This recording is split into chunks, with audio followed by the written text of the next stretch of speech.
nawe waba umutagatifu. Erega nicyo wahamagariwe.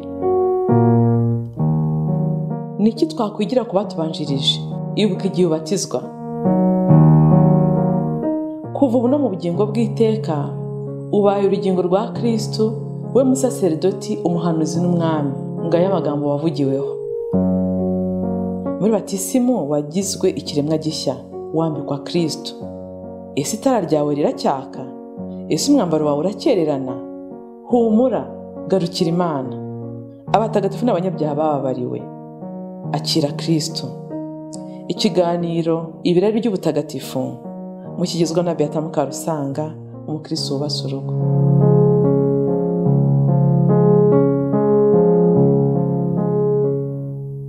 Kristo yakozwe bavandimwe.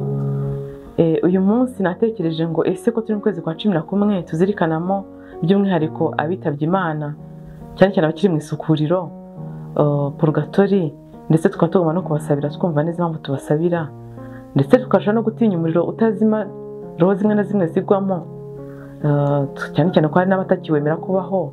Inyigisho zirahari zibihakana. Uwaganira ku mutagatifu utwemeza neza ayo mahame yo kwemera nta wundi rero ni Mama Faustina. Abenshi muramukunda ndabizi, ndetse muranamundusha kuko abantu biyambaza impuhwe z'Imana ni benshi cyane. Gusa ko waba wenda ashaka gusobanukirwa kurushaho n'utuntu tumwe na tumwe, uretse ko tumwiyambaza wenda amasengesho, tukabona amasengesho yanditse n'ibindi bikorwa nyose namubwiye gukora, reka turebe ngo ni nk'umuntu ninde, yavukiye hehe.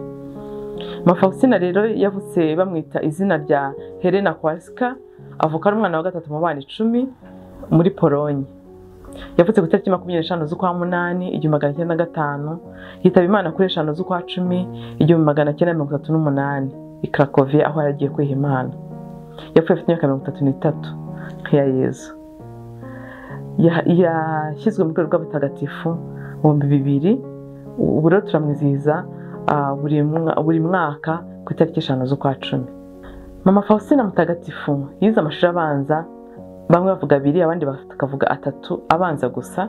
Ava mu ishuri kubera yuko ababyeyi babuze minervari, bari abakene, hari abahinzi, ibyo bahinga, imvune zose n'imiruho bitashobora gutuma, uretse wenda guhaza umuryango, ariko bidashobora gutuma murihira minervari.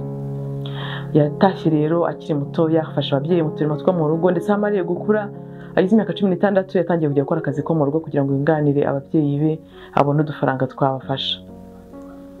Avuga yuko yatangiye kumva igitekerezo cyo kw'Imana afite imyaka 7, ariko yarabyihereranye, ndetse n'igihe atangiye gukura ku myaka yo 16 17 ari umwangavu, igihe abwiwe bamuteye utwatsi. Yagerageje nyuma kujya kwiha Imana abibahishe, agenda komanga ku mazu y'abihaye Imana atandukanye, bakamuhakanira, bakamubwira yuko batamwakiriye. Yarongera yisubirira nyine mu buzima busanzwe.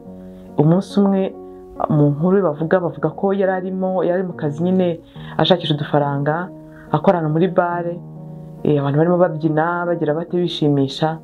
Hanyuma agiye kunabona imbere hagaze Yezu ubambye ku musaraba, aramubwira ati nzagutegereza kugeza ryari, ndashaka ko wiha Imana, nshaka kunyiha. Ngira ngo ubwo niko yamubwiye. Hanyuma kuva icyo gihe rero nk'umwana muto rwose yahise asiga ibyo yari arimo, atangira no gushyiraho umutima cyane gushakisha kongregasiyo yajyamo, umuryango w'abihaye Imana. Nibwo rero yakomanze ku nzu y'ababikira ba Bikira Mariya, umubyeyi w'impuhwe, baramwakira. Mama Faustina rero yinjiye muri uwo muryango afite imyaka 20, agenda asezerana amasezerano asanzwe y'abihaye Imana, abavugurura buri mwaka. Hanyuma rero mu 1933 niho asezeranye burundu, afata izina rya Maria Faustina w'isakramento ritagatifu. Ku itariki 29 z'ukwa 3 mu 1934 hari ku munsi mukuru wa 4 mutagatifu. Icyo gihe n'umutima we wose yumva ashaka kwituraho igitambo gihongerera ibyaha byo kutakira impuhwe z'Imana, cyane cyane abigira roho zihebye zumva ziri kure cyane y'Imana ku buryo zicira urwo rubanza rw'iteka. Yakoze iryo sengesho, tubisanga mu kanyamakuru yanditse abisabwe n'umujyanama we wa roho, ibyo yagendaga aganira na Yezu. Ako kanyamakuru kitwa ngo kanyamakuru ka Mama Faustina, biri kuri page cyangwa se ni nimero, agenda biha nimero ibyo avuga by'isengesho yakoze ryo kwiyegurira Imana nk'igitambo gyongerera uko kutakira impuhwe z'Imana tuzabisanga kuri nimero 308 kugeza kuri 310. Mama Faustina yari afite ingabire zidasanzwe zitandukanye. Yashoboraga kureba ibiri mutima w'undi muntu, kimwe na Mutagatifu Padiri Pio yashobora kuba ahantu habiri hatandukanye icyarimwe.